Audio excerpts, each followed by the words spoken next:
Hello and welcome to this new Kerbal Space Program Reborn video.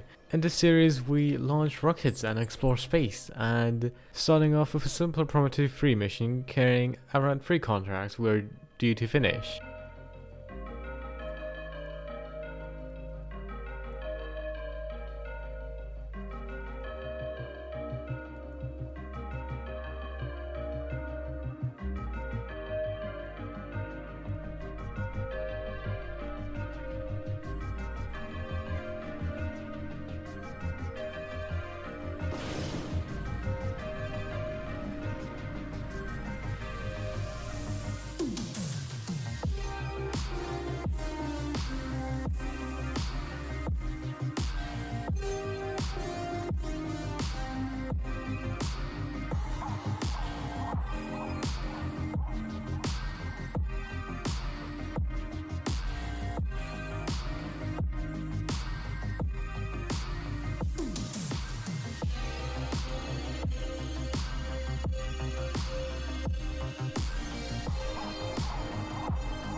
With us landing successfully, it was now time for more contract doing outside of Earth this time.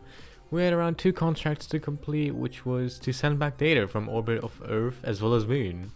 Now from all those contracts we just did, we have gained around 400,000 funds in total, which means we are now ready to first of all accept more contracts, of course, but most importantly we need that money to launch heavy cost missions, which we are actually launching one of today.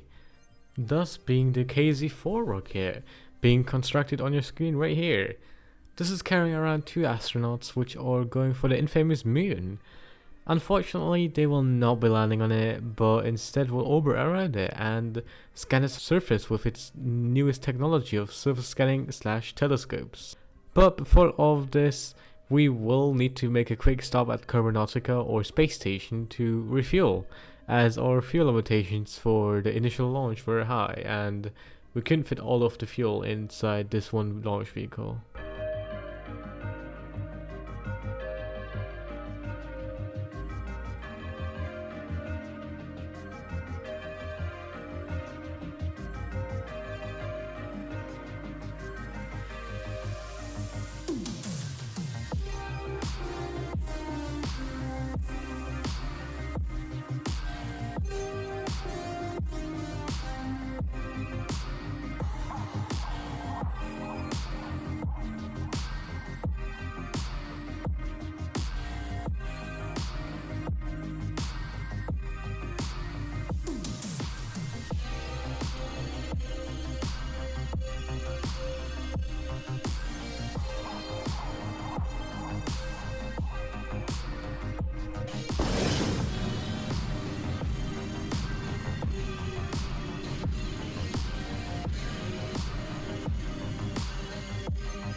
And as you could see, we did have some struggle there at the end actually docking, because we had to use a couple to be our RCS thruster, which made things a bit harder to maneuver around with, but we ended up still managing to do it. So, welcome KZ4 to the Chromonautica. They will depart for the moon in the next episode and will therefore stay there for a little while. But for now, we're concentrating on the other side of the globe, the Soviet Union. We recently found out that they're launching another small solid rocket fuel booster up, but double the size than the first launch, which is quite impressive, but we can see at what fast pace the Soviet Union is evolving at. But here again, we dismiss it without caring too much about it.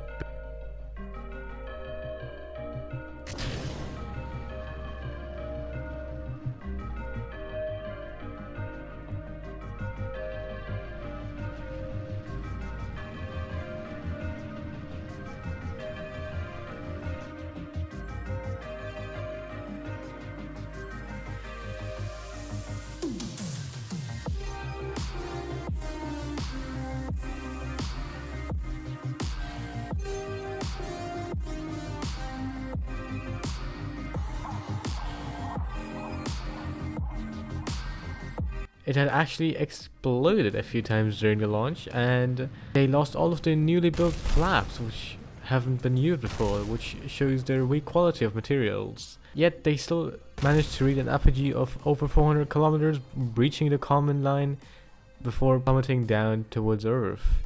Burning up in the atmosphere, they still managed to collect a lot of data, which can and probably will be used in the next mission. And the mission was initially supposed to be recovered, but obviously that was not going to be possible from a straight fall down out of 400 kilometers. No idea how they were going to pull that off. But other than that, that was it for this episode. So thank you guys for watching, and I hope I'll see you guys next episode. Bye bye.